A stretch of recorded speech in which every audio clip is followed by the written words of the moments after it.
17 de octubre de este año se desarrollará la primera vuelta de las elecciones generales en la República Oriental del Uruguay. 2.600.000 uruguayos llamados a votar.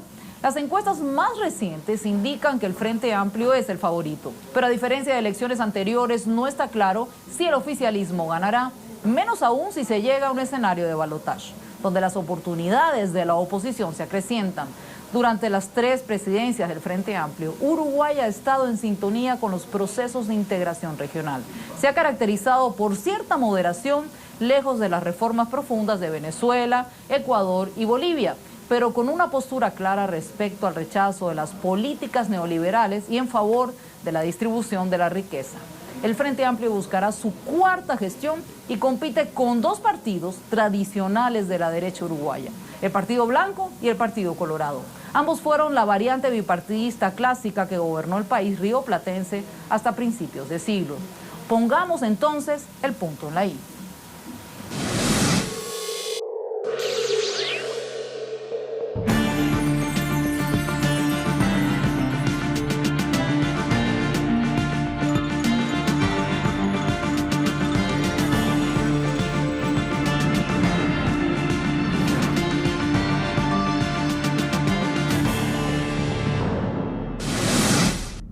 El pueblo uruguayo elegirá a un nuevo mandatario y se renovará la totalidad de la Cámara de Senadores y Diputados. Se espera que tras los resultados haya un parlamento sin mayorías claras. Sería la primera vez que el Frente Amplio, en caso de ganar, gobierne sin mayorías. Hasta ahora los principales ejes de debate de la campaña electoral radican en la seguridad, la educación y la marcha de la economía. Respecto al tópico de la seguridad, es donde más pone el acento la derecha. Señalan que desde que gobierna el Frente Amplio se vive una explosión de la delincuencia.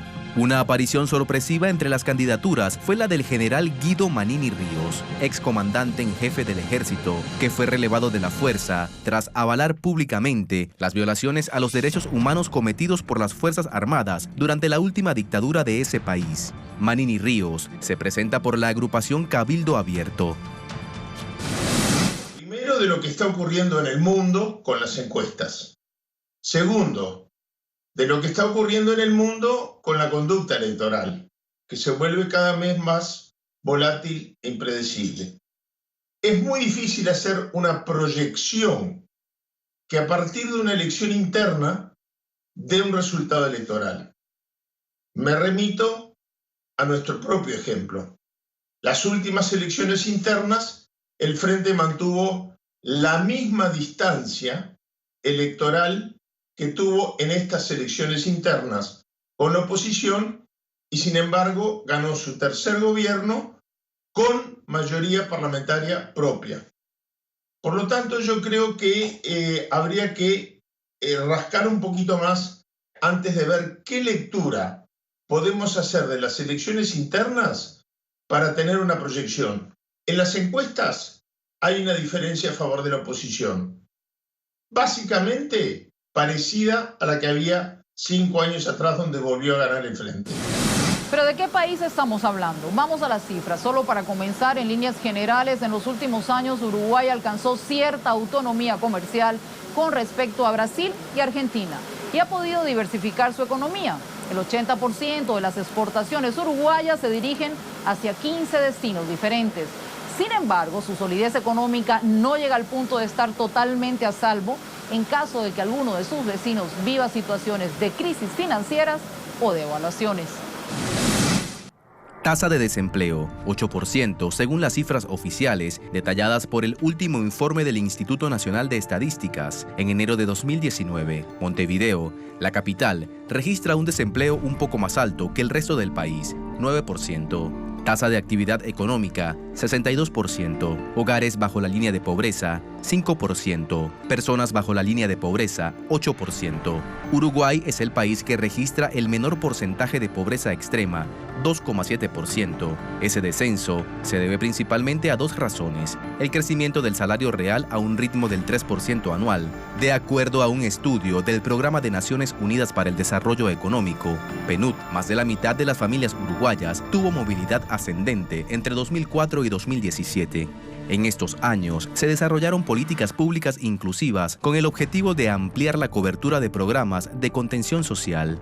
Así, cerca del 80% de la población de más de 65 años está cubierta por el sistema de pensiones. Uruguay mantiene un crecimiento sin interrupciones en los últimos 16 años. Entre 2003 y 2016, el Producto Interno Bruto reportó un crecimiento promedio anual del 4%. En un momento de crisis en la región, el gobierno uruguayo tiene una estabilidad económica financiera que ha sido destacada recientemente por una personalidad, ahora también muy conocida en Venezuela por un rol que le ha tocado jugar en nombre de la Unión Europea, el contador Enrique Iglesias, ex canciller del Uruguay, ex presidente del Banco Interamericano de Desarrollo, fundación de la CEPAL, la Comisión Económica para América Latina, uno de los ex secretarios iberoamericanos, una de las figuras de los referentes a nivel mundial en materia de macroeconomía,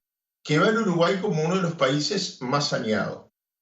Pero además la calidad de vida ha cambiado sustantivamente.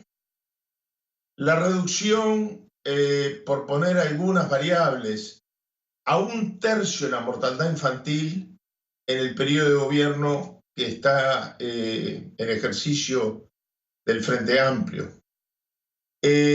La gratuidad total de la asistencia de salud, la inscripción en las matrículas de las escuelas, el nivel educativo. La calidad de vida del Uruguay ha sido medida por Naciones Unidas como una de las mejores en América Latina. Evidentemente la seguridad es uno de los problemas, pero esto es un tema también para leer un poco entre líneas. Es el tema sin lugar a duda que más preocupa a la población. Ello también a mí me hace pensar en dos cosas. Primero, cuando la seguridad pasa por encima del problema en la preocupación popular, a el salario, el trabajo, la propiedad del techo donde se vive, etc., tenemos que fijarnos que este problema es un problema que tiene connotaciones internacionales muy grandes. Políticamente, el Frente Amplio es una pluralidad de criterios. Por ejemplo, Tabaré Vázquez y José Mujica difieren respecto al aborto y también acerca de la comercialización legal del cannabis para uso recreativo. Respecto a la interrupción del embarazo, Tabaré Vázquez vetó el proyecto que despenalizaba el aborto en 2008, pero en 2012, Mujica avanzó con eso. Uruguay permitió el uso de la marihuana con fines recreativos en el 2017. El cannabis se comercializa en farmacias y es cultivado por 2 compañías con licencia estatal. Cada comprador puede adquirir hasta 40 gramos por mes. Previamente debe inscribirse en un registro.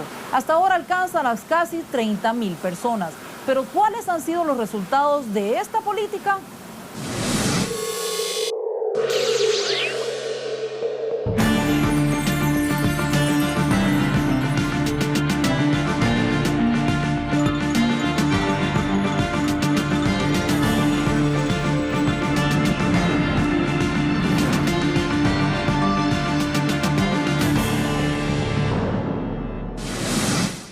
Los resultados han sido positivos, según estadísticas oficiales del IRCA, el departamento estatal dedicado a la regulación y control de cannabis. El 55% de los grupos participan en el sistema regulado. Esto significa una fuerte caída del mercado negro. Una de las dificultades que tuvo la implementación de la medida es que solo 12 de las 1.100 farmacias se han dado de alta para suministrar marihuana.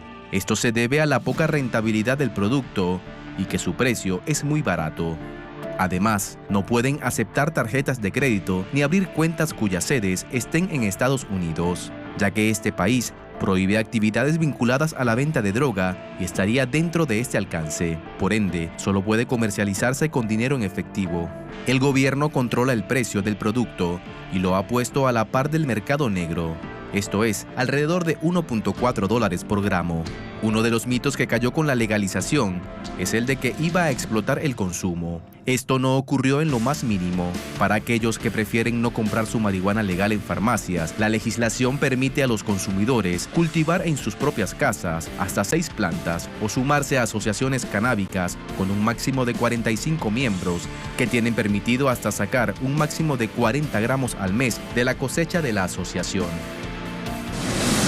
Cuando se presenta este proyecto de ley, cuya instrumentación y reglamentación fue lento y complejo, se hacía ese argumento y el entonces presidente Mujica insistía en que el objetivo no era promover el consumo pudiéndolo adquirir en farmacias, sino fundamentalmente reducir el margen de negocio ilegal. En la medida que uno se puede registrar hasta determinado nivel de consumo considerado no nocivo, o lo menos nocivo posible para la salud, evitar que eso fuera acompañado de las bandas criminales organizadas del tráfico, de la venta de la droga. La utilización por parte de laboratorios debidamente autorizados de algunos subproductos del cannabis con fines medicinales. Hoy esto está teniendo un auge muy importante en el Uruguay. La autorización, previo pasaje por la Organización Mundial de la Salud, por la Organización Panamericana de la Salud, de la venta a laboratorios de subproductos de la planta de la marihuana, de la planta del cannabis, para fines terapéuticos, sobre todo el combate del dolor. Y finalmente, yo creo que hay una contradicción intrínseca que a veces no se señala entre la gente que pide. Fíjense que va a haber, no va a haber un referéndum para la derogación de lo del cannabis, pero la de la ley trans, también hay un referéndum que pretende imponer la cadena perpetua, en cualquier momento salimos con la bandera de la pena capital, pero no se tiene en cuenta que en una sobrepoblación carcelaria desmedida con las posibilidades del país, el Uruguay ha reducido enormemente la cantidad de gente que tiene que perseguir por la venta ilegal e irregular, que generalmente constituyen grupos de verdaderas pandillas o mafias de venta para el consumo de los jóvenes de la marihuana. Uruguay históricamente se ha caracterizado por estar a la vanguardia de políticas progresistas, no solo en Sudamérica, sino también a nivel mundial. Ya en 1913 sancionó una ley de divorcio que permitía a las mujeres separarse de sus maridos simplemente pidiendo permiso en un juzgado.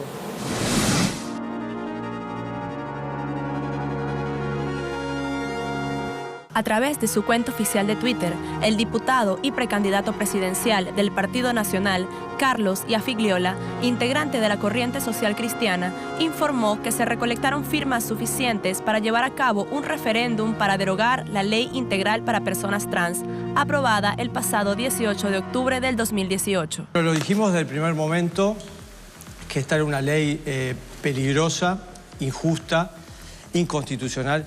Lo de peligrosa es porque esta ley está atravesada de punta a punta por una visión ideológica, que es la ideología de género, que niega la biología. La candidatura a la presidencia de Carlos Iafigliola no solo significa una amenaza para la comunidad sexo-género diversa. El diputado del Partido Nacional pretende derogar una serie de leyes por considerarlas una amenaza para el orden social. Vamos por la derogación del aborto y vamos también, y ahí lo dice, por la derogación de la ley de marihuana, que es otra de esas leyes que están dentro del ese marco que se suele hablar de los llamados nuevos derechos. El movimiento social sexo-género diverso de Uruguay denunció al candidato presidencial y a su compañero de campaña, el también diputado del Partido Nacional y pastor Álvaro Dastugue, de recurrir a un discurso de odio para promover la recolección de las firmas, y aseguran que el derogamiento de la ley integral para personas trans significaría un grave retroceso en los logros alcanzados en el país en materia de género y diversidad sexual. La ley integral de personas trans garantiza no solo el cambio de nombre en el documento de identidad, sino el acceso a las intervenciones hormonales y quirúrgicas para la reasignación del sexo asignado, a la atención médica especializada, la vivienda y al trabajo, así como a una reparación histórica para las personas transexuales sobrevivientes a la violencia y la discriminación.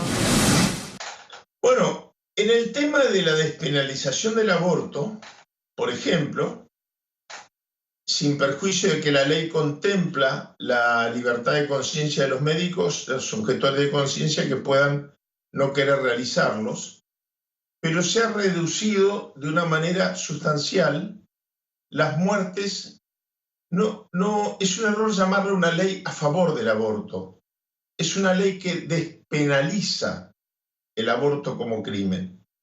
Esto hace que quien decide abortar, y sobre todo en algunas situaciones extremas como violaciones, abusos sexuales, puedan recurrir al Estado, puedan recurrir al servicio gratuito de salud del Fondo Nacional de Salud o la asistencia de seguridad de salud pública del Estado, de la Dirección de ACE, y hacerse las cirugías por métodos sanos y seguros. Esto ha reducido, no tengo acá las cifras, pero ha reducido considerablemente los índices de mortalidad. Que es un tema que ha provocado en algunos países enfrentamientos muy fuertes entre la Iglesia y las legislaturas, acá en Uruguay la Iglesia no estuvo de acuerdo, pero no existió este enfrentamiento. Es más, yo he quedado sorprendido, para ser franco, que entre la larga agenda de derechos y avances en materia de derechos humanos que ha logrado en la agenda internacional el Uruguay, todos ellos han sido siguiendo las recomendaciones del sistema EPU, Examen Preventivo Universal de las Naciones Unidas.